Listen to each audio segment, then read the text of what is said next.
Now that the dust has settled on the Singapore summit and we've all watched that bizarre White House-produced propaganda film at least half a dozen times just to be sure we weren't dreaming, it's worthwhile to look at the event with fresh eyes and ask ourselves if it really was as surreal as it seemed to be. As I wrote on Tuesday, the signed agreement didn't add up to much, despite Trump's predictably tiresome hype that it was the most spectacular deal any two leaders had ever made in the history of the world.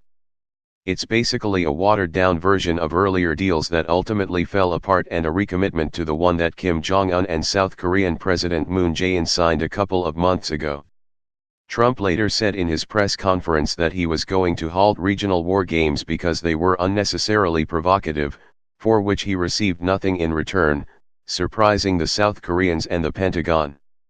It is still unclear how and why that announcement happened, but last January the Wall Street Journal reported this, which offers a clue. Mr. Trump had an idea about how to counter the nuclear threat posed by North Korea, which he got after speaking to Russian President Vladimir Putin. If the U.S. stopped joint military exercises with the South Koreans, it could help moderate Kim Jong-un's behavior. It's nice of Putin to offer Trump such advice, but any other U.S. president might have been just a little bit skeptical of his motives. It serves the Russian president's interests to drive a wedge between the U.S. and its allies and hasten an American withdrawal from the region. One imagines that Chinese President Xi Jinping was equally pleased to see Trump take that advice and seek nothing in return.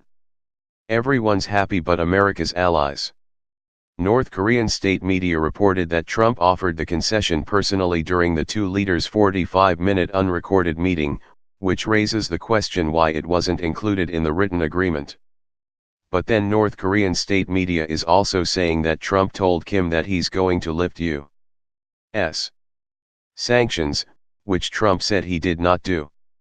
According to the Wall Street Journal, the report quoted Mr. Kim as saying that, if the U.S. were to take genuine measures for building trust, then the North could reciprocate in a commensurate fashion, a clear suggestion that U.S. concessions would have to come before any North Korean move. The report also suggested that Mr. Trump had adopted the North's preferred phased approach toward any denuclearization process, saying the two men had agreed to the principle of step-by-step and simultaneous action. Trump indicated in interviews yesterday that Kim was rushing back home to start denuking immediately. He certainly didn't say he'd agreed to a principle of step-by-step simultaneous action. Unfortunately, we have no way of knowing what the truth is. Both leaders are untrustworthy liars and there is no record of their discussion. It's entirely believable that the North Korean government just made the whole thing up as a propaganda ploy, but it's just as easy to believe that Trump offered all those concessions in a closed-door meeting to please his new best friend. He has a habit of giving away the store to people he's trying to impress. It will be interesting to see how the White House responds to this, because the president spent the day extolling the virtues of Kim Jong-un as if he were the second coming of Honest Abe and Mahatma Gandhi. He even said, his country does love him. His people, you see the fervor, they have a great fervor, apparently having no clue about the repressive regime's propaganda tactics. Here are just a few of the glowing descriptions of his pal. In an interview with Greta Van Susteren, Trump made clear that it's all very personal. We had a great chemistry. You understand how I feel about chemistry. It's very important. I mean, I know people where there is no chemistry, no matter what you do you just don't have it. We had it right from the beginning. I talked about that and I think great things are going to happen for North Korea.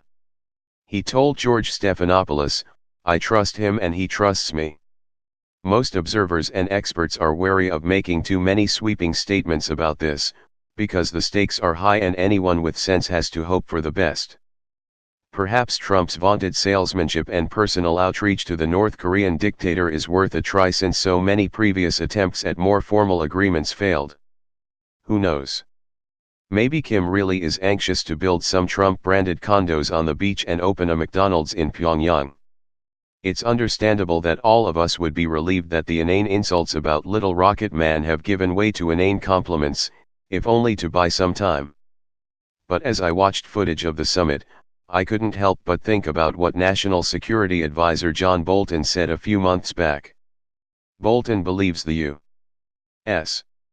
has to overthrow Kim Jong-un, period. He got himself into trouble with his comments that the U.S. would insist on using the Libya model, and got sidelined, at least temporarily, by Secretary of State Mike Pompeo. Bolton stepped aside, said little and watched as the president kissed up to the North Korean dictator and basked in the glory of his delusional historic agreement. Now he's just sitting back, waiting for the moment when Trump realizes he's been betrayed. Sen. Lindsey Graham, R.S.C. seemed to have a similar idea, only he seemed to want to play the role of Trump press agent and announce it to the world. He said, "If you try to play Trump or back out, there's going to be a war and nobody wants war." Look at what he said to Canada when he thinks he's wronged. This was the danger in letting Trump do his elaborate photo op and then go all over the media praising Kim as his favorite new friend, telling everyone who will listen that they have chemistry and they trust each other. It's very personal for him now, like the playground bully that he is.